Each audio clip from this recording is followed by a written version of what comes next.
உங்களோட சொந்த ஊர் எது? இப்போ நீங்கள் எங்கே இருக்கீங்க? பட்டு எங்கே இருக்கா? அப்படின்னு நிறைய கமெண்ட்ஸ் பார்த்தேன். என்னுடைய சொந்த ஊர் பார்த்தீங்கன்னா விருதுநகர் பக்கத்தில் சாத்தூர். சாத்தூர்லேருந்து கொஞ்சம் உள்ள கிராமம் தான்.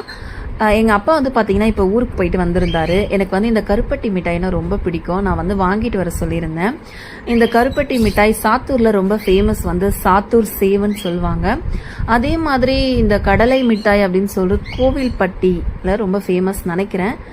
அது பார்த்தீங்கன்னா 2 ஊரும் மிக்ஸ் பண்ண மாதிரி எங்கள் அப்பா வாங்கிட்டு வந்துட்டாரு. அந்த கடலை மிட்டாய் வந்து இங்கே சாப்பிட்றதுக்கும் அங்கேருந்து வாங்கிட்டு வந்து சாப்பிட்றதுக்கும் நிறைய டிஃப்ரெண்ட் இருக்கும்.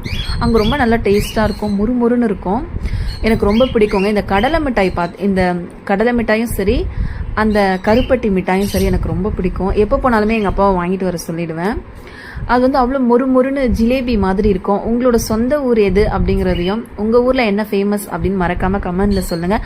இப்போ நாங்கள் ஸ்டே பண்ணியிருக்கிறது வந்து அரக்கோணம்.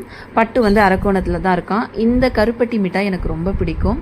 அப்படியே ஜிலேபி மாதிரி முறுமுறுன்னு இருக்கும். நீங்கள் சாப்பிட்ருக்கீங்களா அப்படிங்கிறத கமெண்டில் சொல்லுங்கள். ஓகே ஃப்ரெண்ட்ஸ், பாய்.